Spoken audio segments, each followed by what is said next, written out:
We got another Mr. Nightmare video, man. Horrifying thing that happened on movie set. When he came out, damn last time it was. Yeah, that was like 7 days ago. But yeah. Anyway, we can go ahead and see what he talking about on this horrifying thing that happened on movie set type shit. Make sure y'all go subscribe to my motherfucking channel too, nigga. Y'all just be watching just to be watching type shit. But yeah. This is a part 2 to the recent video I did of the scariest things to happen on horror movie sets. Oh yeah, and on my Mr. Baller video, y'all was like, it is crazy to have a top 3 serial killer. That is crazy. I ain't gonna care. That's terrifying. One of the movies on that list was The Conjuring. And coincidentally, the first movie on this list will be Annabelle, a movie that takes place in the same universe as The Conjuring. Yeah. Hey! The first spin-off film was... ain't Insidious in the Conjuring family? Ain't it? Like, listen it. I think it's in the Annabelle storage line. Well, yeah, it's both of them. But, like, I fuck with Insidious, though. Annabelle, I fuck with Annabelle, but I don't fuck with Annabelle. Conjuring, I like the Conjuring one. But Insidious, I like all of it. I love the Insidious. Now, the Nun, I don't like the Nun. Nun was lying. Released in 2014 and was directed by get my money back. Who claims to have experienced not one, but 2 supernatural occurrences while on set. The first came when he claimed to have seen 3 fingers drawn through dust on set multiple times, which is disturbing because the demonic doll the movie is named after has 3 fingers. The second came when they shot their first scene with the demon actor in all his makeup. They were filming in an old apartment building near Koreatown, Los Angeles, when the demon actor went up the elevator and headed to where the other actors were. But as he was walking down a hallway, a giant glass light fixture fell on an actor's head who was playing a janitor. To make matters even creepier, in the script, that same hallway is where the demon kills the janitor, and the creepy on-set occurrences of the Conjuring universe don't end there. Corin Hardy, who directed The Nun, says that during production, he saw 2 men in a room he was filming in at a castle in Romania. He assumed they were just crew members. The Nun, yeah, that was I thought I had He turned to the men, but they were gone. To make things freakier, they would have had to pass him to leave the room. The 1982 movie The Poltergeist is a movie that is rumored to have been cursed. It's believed that this curse started after Steven Spielberg and Tobe Hooper decided to use real skeletons during a scene where Jobeth Williams' character falls into a swimming pool filled with skeletons, which unbeknownst to the cast, the skeletons were actually real, since using real ones would be cheaper than buying fake ones at the time.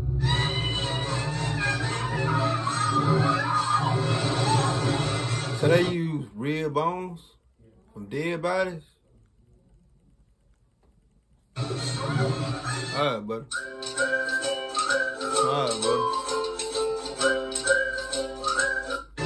The majority of the fuel for the alleged curse stems from the deaths of multiple cast members.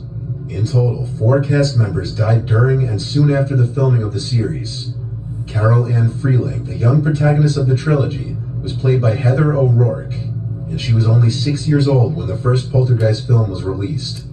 Sadly, she was misdiagnosed with Crohn's disease in 1987, and the following year, she got sick again and was misdiagnosed with simply having the flu.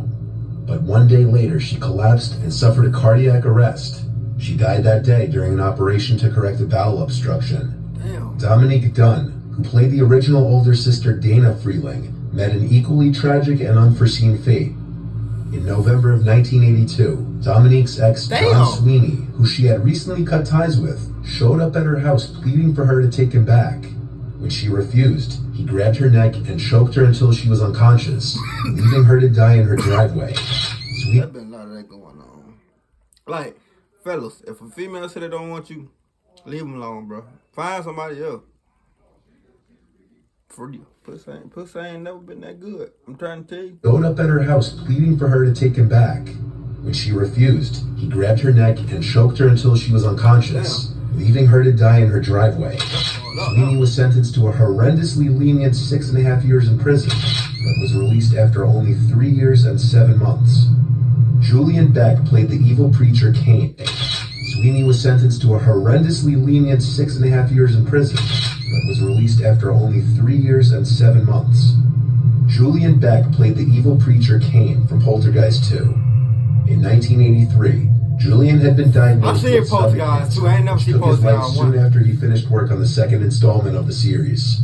The same film was That met motherfucker with used to further scare me on my tragedy mom. after Will Sampson, who played Taylor the Native American shaman, died after undergoing a heart-lung transplant, which had a very slim survival rate. Poltergeist remains a I didn't movie know with one of that. the highest amount of tragedy. Poltergeist, I seen Poltergeist too before. But damn, I These ain't know none of its this cast shit here. members. I ain't know none of this. Heather O'Rourke was believed to have haunted the set of another movie, though, the 1990 film Ghost. Not as much a horror movie, just a movie about the afterlife, but some believe there may have been a real supernatural presence on set.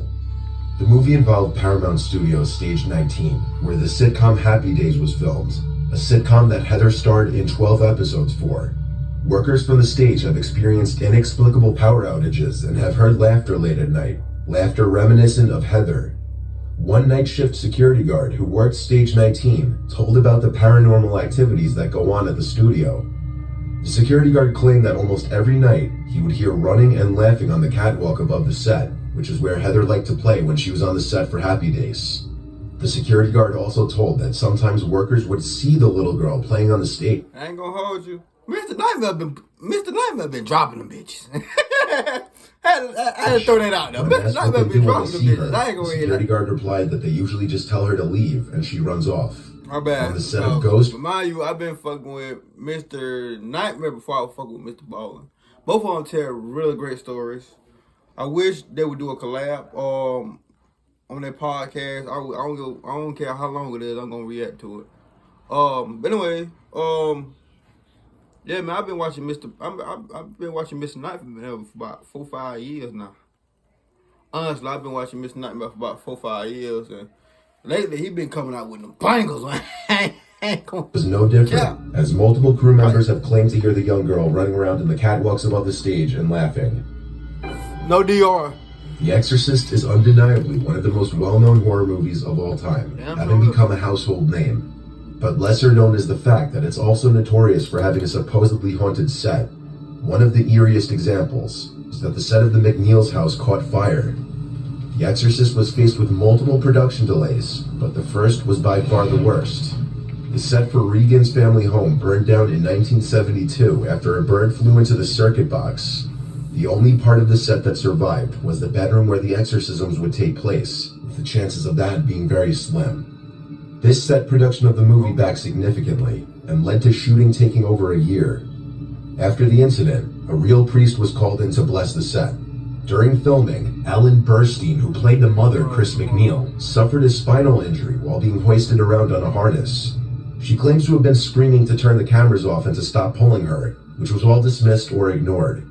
She was left on crutches for the rest of the production. I had a rig around my midriff with a wire coming out the back, and the...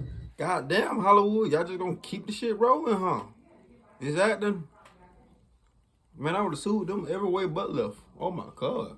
stuntman was pulling me too hard. I can get hurt.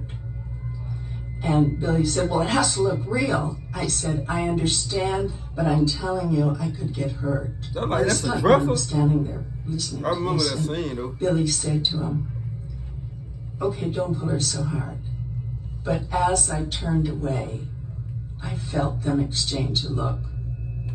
You see feel me it. hit, and you see me reach for my back. I screamed in horrendous pain. Billy motioned to Owen to tilt the camera down on me. The moment she fractured her lower spine was actually the footage that's in the movie, and the screams you hear in the movie are not acting, rather actual cries of pain. She was screaming loud in the Assumed she was motherfucker. only acting. But the real curse of the movie would be the deaths linked to the movie. They included Jack McGowran, who played the film director Burke Dennings. Ahead of the film's release, Jack tragically died from complications related to influenza. Vasiliki Maliaros, who played Father Damien Carra's mother, also passed away that same year before The Exorcist was released, reportedly dying of natural causes. Damn. Both of their characters in the movies also died. During the production, a number of the cast and crew, including Linda Blair, who played Regan, and Max von Sydow, who played Father Merrin, also lost family members. And the son of Jason Miller, who played Father Karras, had a near-fatal motorcycle accident during filming. God damn, The now. 1968 film Rosemary's Baby follows a failing actor who agrees to give up his wife's womb to Satan so he could have a taste of fame. It was an instant hit, but the satanic overtones of the film have led people to believe the film had been cursed, and a number of the cast and crew had suffered horrible fates because of it.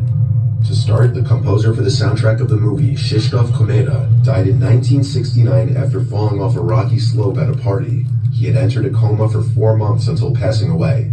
This is very similar to the death of the character. My thing is, if everything honey, you think done and everybody keep dying, why would you release the movie? Why would you even continue to make the movie? If people keep dying. Hutch in Rosemary's Baby. But if anybody were to have been hit the hardest by the alleged curse, it would have to be the film's director, Roman Polanski. Initially, he wanted to include his wife Sharon Tate in the film as Rosemary, but was overruled by the producer Robert Evans, who fought to cast Mia Farrow. Sharon was instead cast as an unnamed background character in a single party scene. A year after the film was released, Sharon and some of her friends were staying in a rented house in Los Angeles when Tex Watson... Wait a minute, that house look familiar. Named background character in a single party scene. A year after the film was released, Sharon and some of her friends were staying in a rented house in Los Angeles when Tex Watson and some girls from the Manson family broke in. The Manson family was a gang or a cult led by Charles Manson that was active in California in the late 1960s and early 1970s.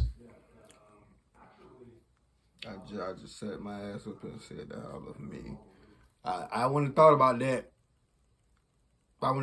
that. Charles Manson.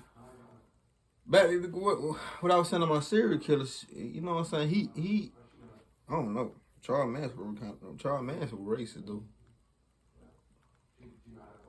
Named background character in a single party scene. A year after the film was released, Sharon and some of her friends were staying in a rented house in Los Angeles when Tex Watson and some girls from the Manson family broke in.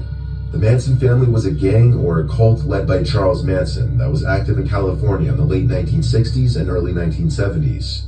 Tex Watson and the girls killed Sharon and all of her friends, inflicting more than 100 piercing wounds total among the 4 victims. Sharon Tate was 8 months pregnant when it happened. The alleged curse of the movie doesn't stop there, though. The Dakota is a famous building in New York, which served as the exterior for the apartments in Rosemary's Baby. But little did a lot of people know that it was the site of John Lennon's murder. The Dakota's Gothic style was a perfect choice for the movie, as it's exactly what you'd expect the home of witches to look like. The producer Robert Evans claimed that the whole time he felt uncomfortable in and near the building while on set. After the film was released, one of the producers, William Castle, was hit with kidney stones, and he claimed that during surgery, he began to hallucinate scenes from the film and even shouted, "Rosemary, for God's sake, drop that knife." He later admitted in his autobiography that he was overall very frightened of Rosemary's Baby. I ain't gonna lie to y'all. Mr. Nightmare, he been dropping some shit, cuz. Some of this shit I did not really know at all. I ain't gonna lie, I ain't even know. Damn, that's crazy. And my crazy, and y'all probably gonna get me on this one, but I knew I seen that house from somewhere. I ain't put 2 and 2 together, if that makes sense. But I knew the house, cause they showed, you know what I'm saying, like I say in previous video, I watched like, you know what I'm saying, horror shit, not like true crimes. Dateline, you know what I'm saying, all that type of stuff. And I know about Charles Manson too, though. I just it didn't register. But I ain't never seen that movie before they had made though. You know what I'm saying, make them get the curse or whatever. I ain't seen that movie. But yeah, that's crazy as fuck, Mr. Nightmare. That being said, give me your thumbs up, like, subscribe. I don't know how many of y'all got. We're gonna try to push about 2 more out. That being said, give me your thumbs up, like, subscribe. See how motherfuckers on that video. Let's ride, nigga.